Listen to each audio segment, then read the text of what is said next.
Hello hello मेरे प्यारे प्यारे दोस्तों, आपका मेरे चैनल में स्वागत है। मेरे चैनल का नाम है रजनीकांत सिन्हा। ये यूट्यूब का चैनल है।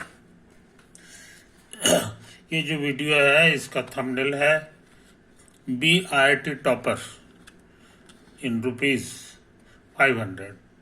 500 रुपया खर्च करो मेरे यार, और जिंदगी का लाजवाब सुख भोग करो।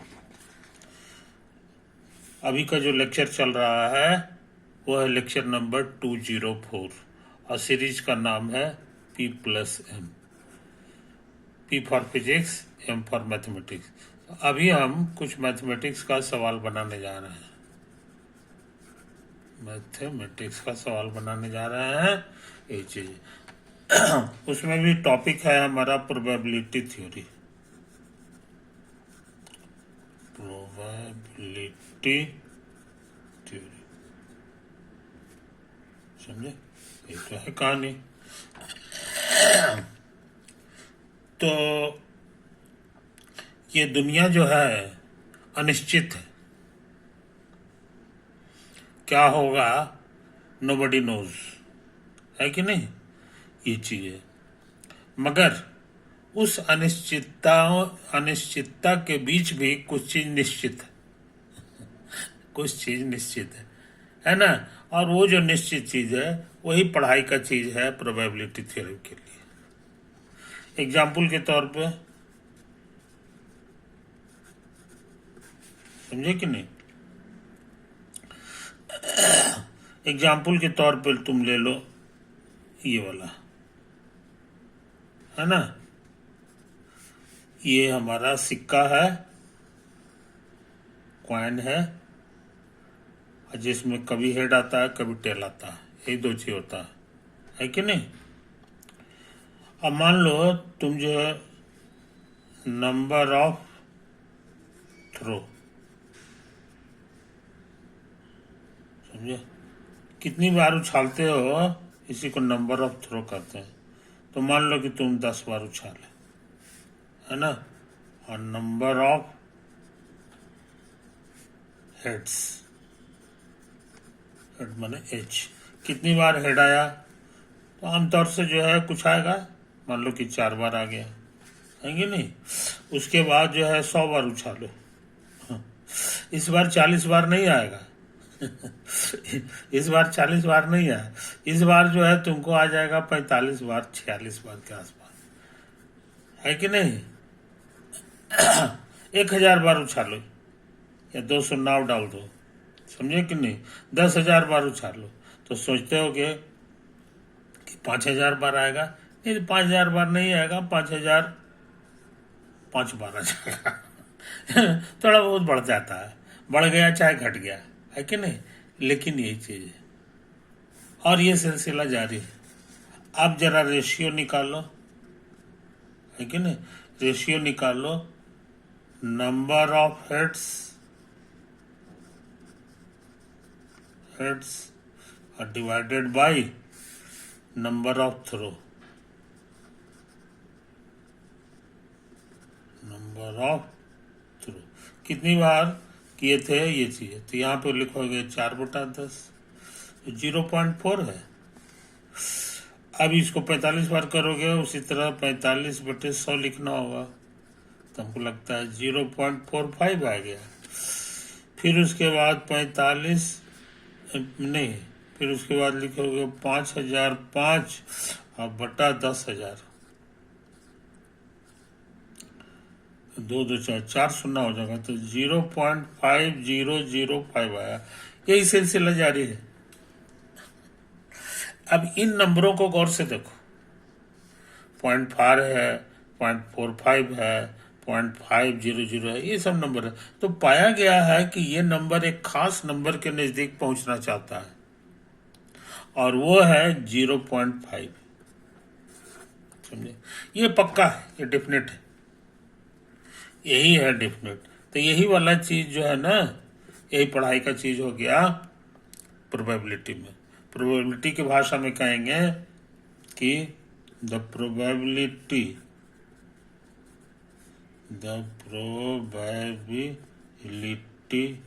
of गेटिंग हेड, हाँ, गेटिंग हेड बराबर, तो उसका जवाब होगा 0.5, या रेशियो की भाषा में कहोगे तो 1/2। समझे कि नहीं? ये चीज़ें, ये एक्सपेरिमेंट करने की चीज़ है, मेरे कहने की चीज़ नहीं है, ये एक्सपेरिमेंट है। लेबोरेटरी में जाके या घर पे जाके तुम ये कर सकते हो, अगर तुम्हारे पास समय है तो करके देखो। और सच में तुम्हारा भी एकदम एग्जैक्टली यही डाटा नहीं आएगा, लेकिन ये अप्रोच करेगा किसके पास? 0.5 के पास। समझे कि नहीं? तो यही हो गया, इसी का नाम है प्रोबेबिलिटी। समझे? आइए, रेशियो की भाषा में 1/2 है। तो इसका रीजन क्या दिया गया, सोच समझ लो। समझे कि नहीं? Here sample space is, sample space को एक्स कहा जाता है, और वो उसमें है तुम्हारा, चाहे तो हेड आएगा या टेल आएगा। समझे? और उसके बाद सक्सेसफुल इवेंट्स, इवेंट कहेंगे। इवेंट माने हमको हेड चाहिए, तो इवेंट को ई कहेंगे, और ई की जगह तुम्हारा है हेड, बस। समझे? अब इन्होंने फॉर्मूला बनाया, probability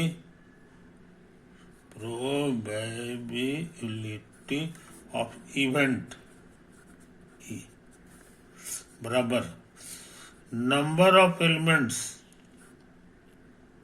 in event E but number of elements in sample spaces। Sample space ये हो गया, इवेंट ये हो गया।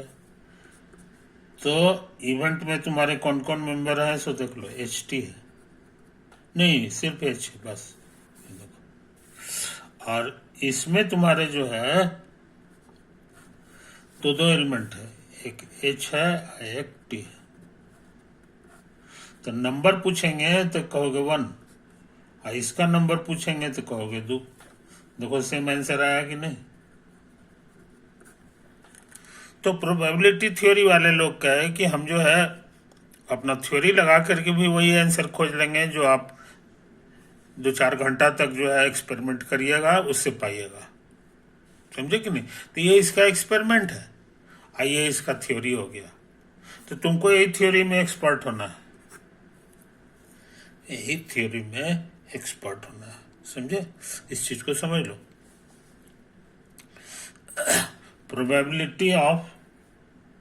प्रोबेबिलिटी ऑफ इतना, इसको शॉर्ट में लिखा जाता है पीई।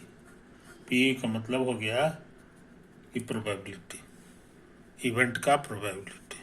समझे? तो अब ये टेढ़ा मेढ़ा इवेंट होगा, उसका भी प्रोबेबिलिटी बनाने का यही टेक्निक हो गया। अब हम लोग एक्सपेरिमेंट नहीं करेंगे। हाँ, कभी कभी जो है होता है कि हम कंफ्यूज कर जाएंगे कि इसका प्रोबेबिलिटी क्या है कि नहीं? कभी कभी दो आंसर आ जाएगा, अब पता नहीं चलेगा कौन सही है कौन गलत। तो वैसी हालत में हम लोग क्या करते हैं, वैसी हालत में हम लोग ये एक्सपेरिमेंट करते हैं, है ना? एक्सपेरिमेंट से ही सारा मिल जाएगा कि कौन सही है कौन गलत।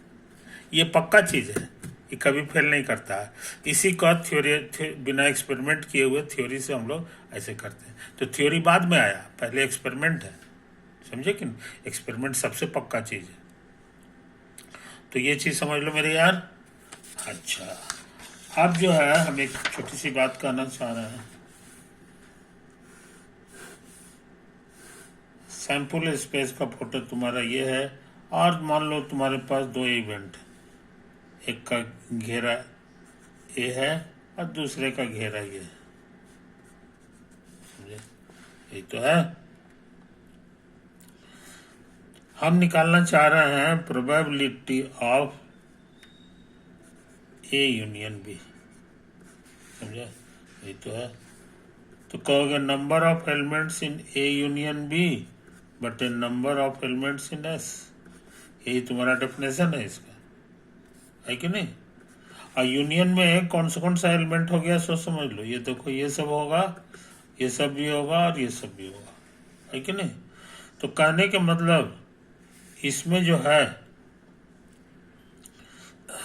इसको हम चाहे तो लिख सकते हैं number of elements in A plus number of elements in B. समझे? तो गलत हो जाएगा, कारण कि ये वाला चीज इसमें भी गिना गया और ये वाला चीज इसमें भी गिना गया, 2 बार गिना गया, जबकि हमको एक ही बार चाहिए। इसीलिए एक बार घटाना बहुत जरूरी है। और इस पार्ट का सेट थ्योरी वाले लोग कहते हैं ए इंटरसेक्शन बी। ये ए इंटरसेक्शन बी हो गया। आई बात समझ में? Number of elements in A union B को हम लोग ऐसे भी लिख सकते हैं, टोटल, फिर ये टोटल। चूंकि ये 2 बार हो गया, एक बार घटाने के लिए यहाँ लिखना जरूरी है। अब ये हो गया। अब इसको अलग अलग कर लो,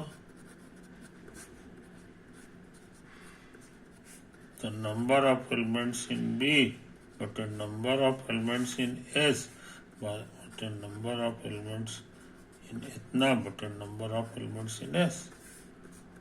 इसी का नाम है प्रोबेबिलिटी ऑफ ए। इसको अभी उतार दो।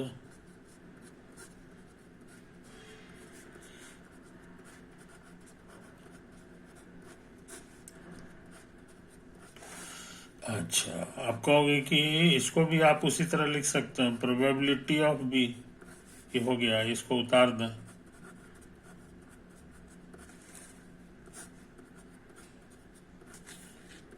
अच्छा, probability of A plus probability of B अब माइनस, ये भी प्रोबेबिलिटी बन गया।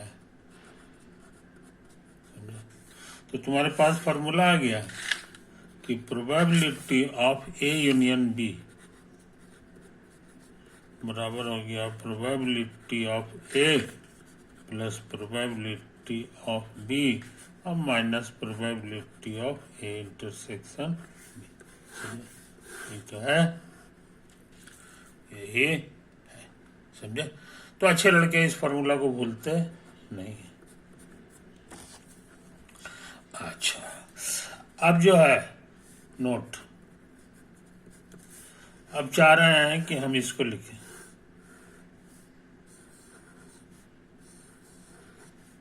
ये वाला, ये पूरा तुम्हारा ए है, ये बी है ना? हम लिखना चाह रहे हैं प्रोबेबिलिटी ऑफ गेटिंग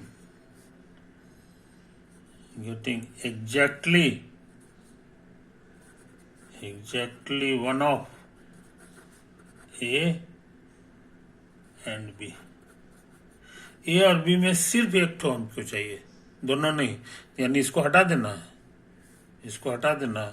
तो probability of A union B में से इसको हटाना माने घटाना, probability of A intersection B हो गया।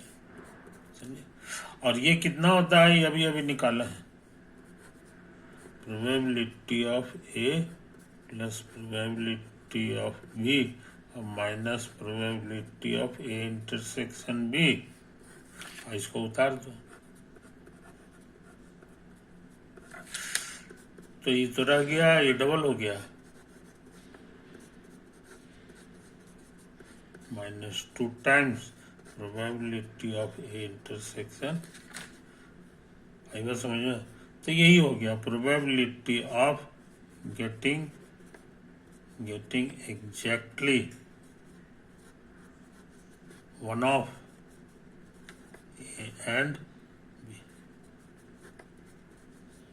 आई बात समझ में? बहुत से लोग इसको शॉर्ट में लिखते हैं ऐसे करके, ए और डेल्टा बी। बहुत से किताब वाले ऐसे लिखते हैं, है ना? इसको पढ़ते हैं asymmetric difference B, asymmetric difference B के नाम से जाना जाता है। समझे कि नहीं? ये तो है, तो उसका ये फॉर्मूला होगा। यहाँ एक बार नहीं 2 बार माइनस लिखना होगा। तो अच्छे लड़के हैं, इन फॉर्मूला को भूलते नहीं है कि नहीं? भूलते नहीं। अब हम बिना लेट किए हुए एक सवाल जो IIT में आया है ना, उसको बनाने की इच्छा रखते हैं।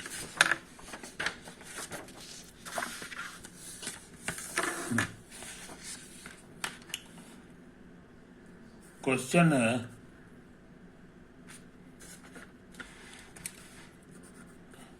a die is thrown.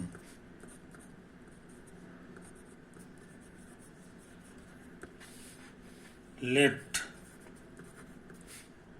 A be the event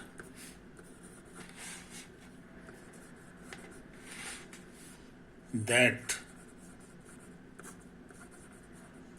the number obtained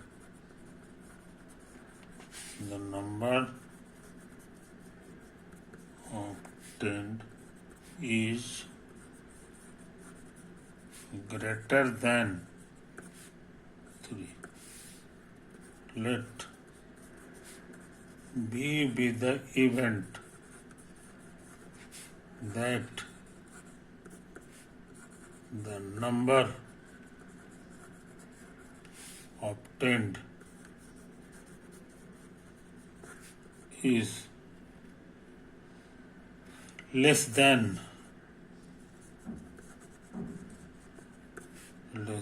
5. 5 से कम हो. Then probability of A union B is, options दिया हुआ है 3/5 B 0 C1 और D है 2/5. कोशिश करें. डाई तुम देखे होगे, लूडो खेले होगे, है ना. तो इस तरह से डाई इसी शक्ल का होता है कि नहीं. इस तरह से 3 लिखा रहेगा, कहीं पे 5 लिखा रहता है, कहीं पे 1 रहता है, etc. इसके 6 सरफेस रहते हैं. इसी का नाम है डाई. समझे. तो लूडो में का डाई अब उसको थ्रो किया जाता है, फेंका जाता है. फेंक करके जमीन पे जो आएगा सामने वो हम लोग पढ़ते हैं. समझे. तो कहता है ए नाम का जो इवेंट है वो number obtained is greater than 3. 3 से बड़ा चाहिए. 3 से बड़ा माने 4 हो सकता है, 5 हो सकता है या 6 हो सकता है ना.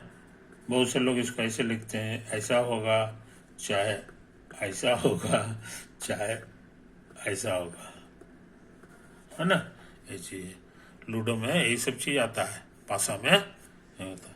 अब बी के बारे में क्या लिखा है.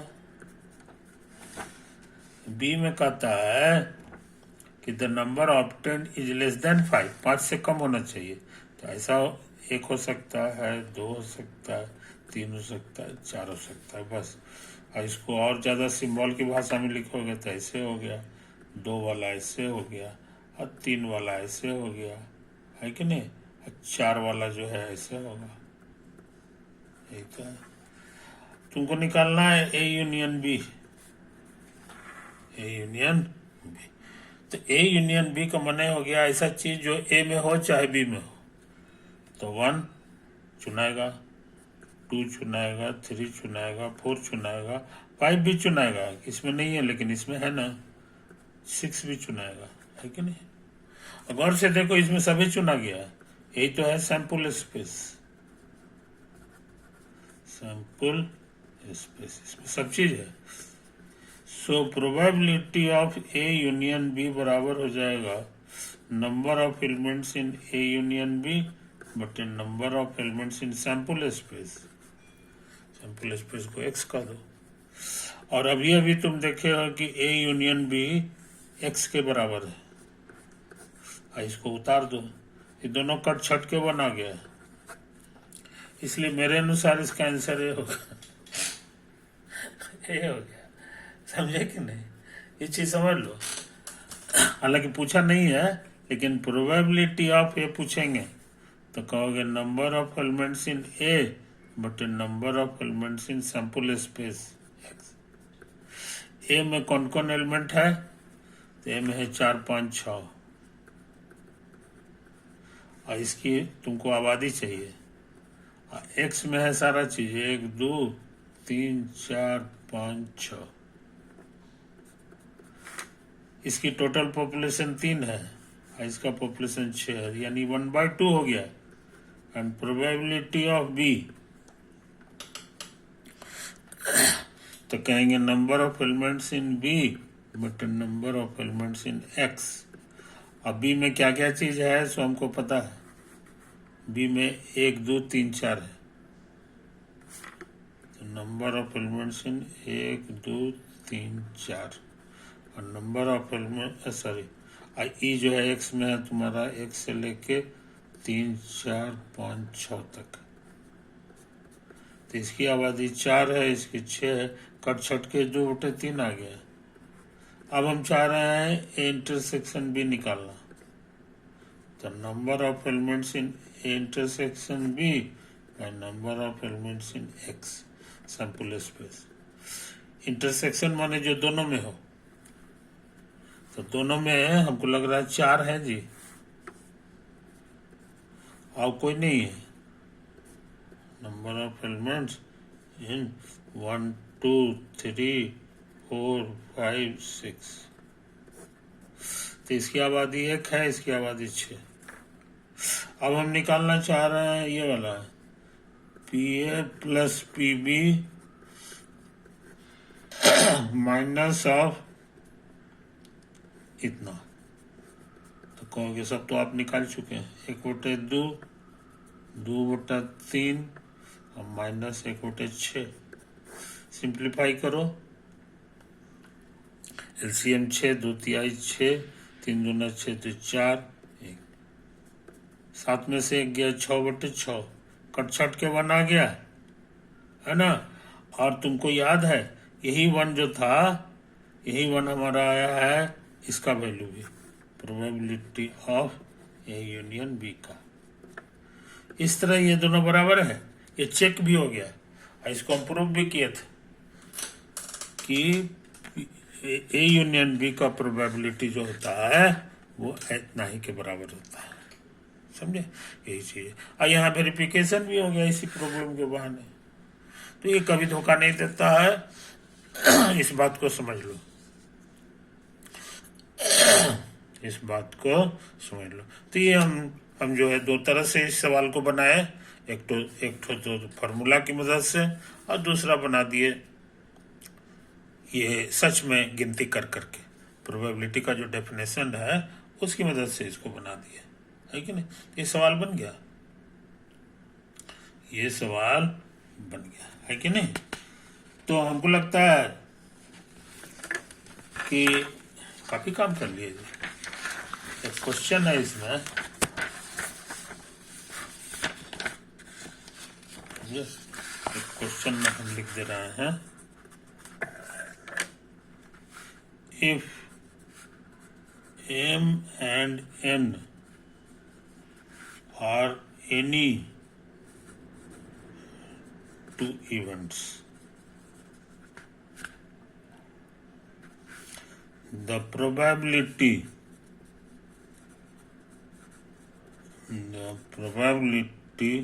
that exactly one of them occurs is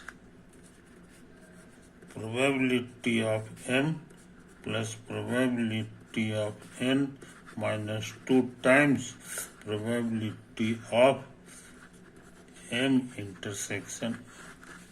अब भी है, बहुत सारा है इसमें, बहुत सारा है, सी भी है डी भी है। सही ऑप्शन पता लगाना।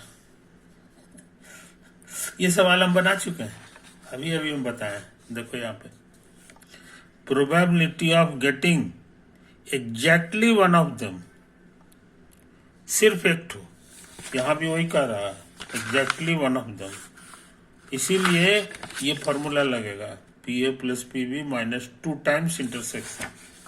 यहाँ ये, इसलिए इसका सही आंसर ये हो गया, सही आंसर ये हो गया है कि नहीं। तो 2 सवाल हम लोग कर लिए मेरे यार, है ना।